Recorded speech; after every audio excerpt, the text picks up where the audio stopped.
The sweet taste of victimhood. Oh my goodness. So, as I've said before, the right is making victims of white Republicans. And the reason being is, well, you need a battle cry. There's an election coming up, and there has to be a battle cry. There has to be something that you can urge your white majority audience on the right to vote for. And if they feel that they're being victimized, if they feel that they're being attacked and no one's fighting for them, well, what better way than to fundraise off of that, which is exactly what the game plan is. Nevertheless, I find it hilarious because it's a little ironic to me that the right is constantly telling white people, that they're victims, that they're being attacked, that they're being victimized, when, this whole entire time, that's exactly what they've accused Democrats of doing to black people. Hey, you've got the victim mentality. You just stop being a victim, all right? Stop playing this victim mentality. And you notice that that's not the case. So there's a difference between being a victim and having a victim mentality. The crazy part behind the victim mentality is that if you look into the data, when psychologists say, is that many people suffer trauma. That's usually what leads into a victim mentality. It's overwhelming trauma that they have hard times coping with, which leads to a victim mentality. When we juxtapose this with white people, right, there is no overwhelming trauma that they faced. They haven't faced it as a group ever in this country. This country has done everything in its power to coddle white people, the white majority. That's what it's done. So every complaint, every fear that they have has been created. It's been created for means of marketing. And unfortunately, due to the low education of those on the Republican who are white, they're easily manipulated. Now, when you look at as far as black people, the irony is that black people as a group have faced trauma. And this is trauma that has never been rectified. So when it comes to Democrats, yes, they acknowledge the trauma, but they don't want you in a constant, well, there's nothing I can do, because that defeats them being present. The whole purpose of, the Democrats and their marketing is that, hey, you've been victimized, and if you elect me, I will change that. I will make atonement for the sins that this country has done to you. Now, unfortunately, they've never held up on their end of the bargain, and I would say that's not their fault. That's the fault of black Americans not pressuring them. But that's besides the point. Lastly, there's nothing wrong with being a victim. If you are a victim, it is what it is. You were victimized. However, that doesn't mean that you have to stay there. That's the main difference, because they try and act like, well, you're forever a victim. That's not the case. There's a difference between saying, hey, I was victimized, but despite that, I can make something happen, versus saying, hey, I was a victim and there's nothing I can do. Those are two different mindsets. You'll never hear a black person say, there's nothing I can do. I'm just gonna sit here and cry. You won't hear that. What you'll often hear is people saying, hey, we were victimized and something needs to happen. That doesn't mean that they're not doing anything in present day. But yet again, due to the simplicity and the simpletons within the Republican Party and the strength of the propaganda machine that they have, you have a lot of these, many of these simple white people of the Republican Party who only hear one side of the tale. And, it gets to a point where they start making up words or changing words similar to what the left does. But moving forward, when it comes to a victim mindset or a victim mentality, this leads us to Douglas Mackey. Now, if you haven't heard of Douglas Mackey is an internet troll. And what he was charged and convicted of, mind you, was a conspiracy against rights, essentially depriving people of their constitutional right to vote. Now, this is the battle cry, once again, for the fake victimhood of the right, for the white majority of their base. This is how, they hope to garner votes. Instead of actually doubling down on actual efficient and effective policies for the American people, they just want, white people to feel like they're being attacked and victimized. So what the spin is on the right is that Douglas Mackey is going to jail for a meme. That's correct, people. The First Amendment is done. We have no freedom of speech. This is the Biden administration. This is what happens. But if you look further into the case, you see that this person is obviously guilty, and that's why he was found guilty. He tries to say it's a meme, which is essentially, once again, the white version of, it's a joke, bro, it's a joke. That's usually what they do when, they want to be victims. When someone says, hey, that's not funny, it's a joke, bro. So Douglas Mackey put out this post, And in this post, you have Hillary Clinton. It says, text a vote for Hillary Clinton. Forget the lines, yada, yada, yada. I think there's multiple posts that he puts out like this. There is a difference between a meme and something that is trying to deceive. If you're being intellectually honest, if someone on the left were to put out a post like this with Trump and saying, hey, skip the line, text right now to vote for Trump. And you had, which they allege, over 4,900 people who tweeted this, okay, thinking that they're voting, darn well, Republicans would start screaming voter fraud. It's voter fraud. This is voter fraud. Look at this. I can't believe this. They're manipulating the votes. You know damn well, right? You know damn well they would. I know they would. You know they would. So why are we playing games?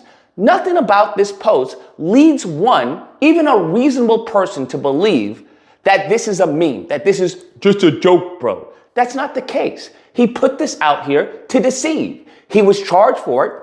He went to jury. He went to court. The jury found him guilty. End of story. What else is there? He clearly was trying to get people to vote via Twitter. One thing I love to hear is when people say, well, Lucas, if you're stupid enough to vote via Twitter and think it works, maybe you shouldn't have a vote. And I find that hysterical to me. Okay, I find that hilarious because it's the same people, all right, who think that the election was stolen, despite, every court case being lost, even by Trump judges. It's the same people who are giving Trump money, even though if you read the fine print, it says it's going to his debt. It's the same people who are constantly bamboozled every day. You had Ben Shapiro who put out a fake post regarding the Israel-Gaza conflict. There's nothing shameful with saying, hey, you got, right? Because that's not your fault. That's the fault of the person who's trying to deceive you. But trying to blame the person who was deceived, that's more of a victim blaming. You don't victim blame, right? I'm not going to blame someone who was deceived by this because it looks official. There's nothing, unofficial about it. And in this time and age where you can have everything off of your phone, you get your groceries off of your phone, you get everything off of your phone, right? It's not too far of a leap to think, well, maybe, they installed a new system where you can vote over your phone. That's not so far-fetched. And I think people are trying to act like it is. I think they're being dishonest. It's blatant dishonesty. Because if it was flipped, if you had a bunch of boomers vote for Trump thinking, oh, well, I don't even have to go to the poll. I can just put it right here. Oh, Trump, hashtag Trump. All right, I voted. Okay. Look, Nana, there's something over here. You can vote. Damn well, you'd be screaming and crying. Nevertheless, this brings us back to white victimhood, which is extremely, extremely different from black victimhood.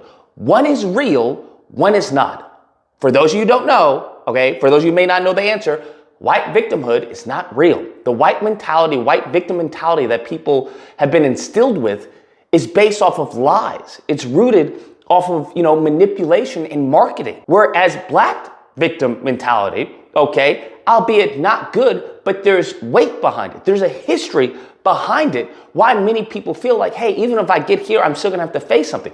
Because we're still dealing with today. We're still dealing with obstacles and issues today. Now, that's not to say that you can't overcome them. And I think that's the difference between the two, where you have, a bunch of white Republicans say, well, just deal with it. Where the Democrats are saying, well, we need to fix this. So those are two different mindsets. Nevertheless, when it comes to this scenario of Douglas Mackey is not a victim. He did the crime and he should do the time. I think they charged him, if I'm not mistaken, with 7 months. 7 months. And they're crying over this.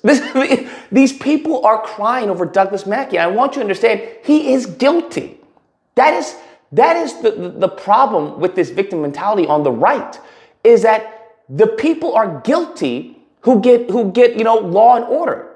And that goes back to what I would say as far as, which is this post-traumatic slave master syndrome, which is experienced on the right amongst many white Republicans. Not all, but many white Republicans suffer from post-traumatic slave mastery syndrome, where, as we can see today, if you look at Amber Geiger, if you look at what Derek Chauvin with George Floyd, what are they saying? He's innocent. He's innocent. George Floyd, the fentanyl, right? He's innocent. If you look at Amber Geiger, it was just an accident. It was just an accident.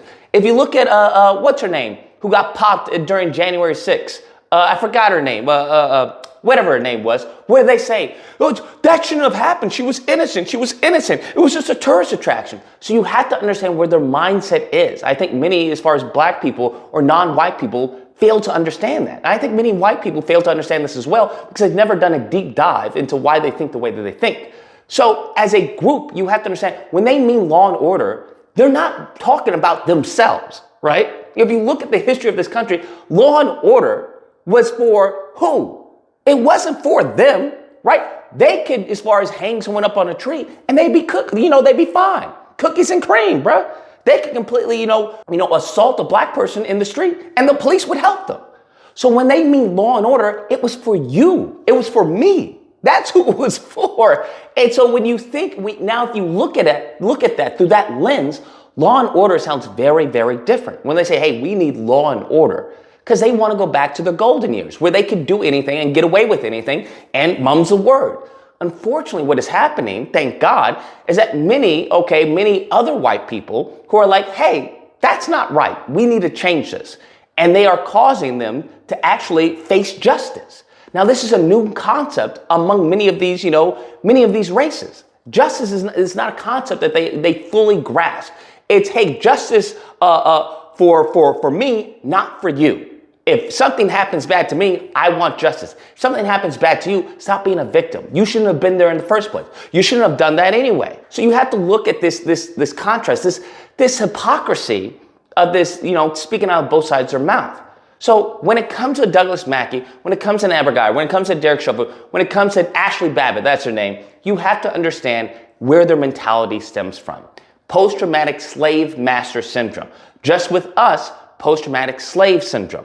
It's a very two different mindsets that are prevalent even today. Anyways, guys, that's a video. Let me know what you guys think. Whether or not you believe, Lucas, there you go, making about race, okay? There you go, always advertising about race, okay? It's just that this is wrong, okay? This is wrong. He's a red-blooded American, and that shouldn't have happened, okay? This is 1884, 1886, whatever that book is, that's what's happened. This is Orwellian.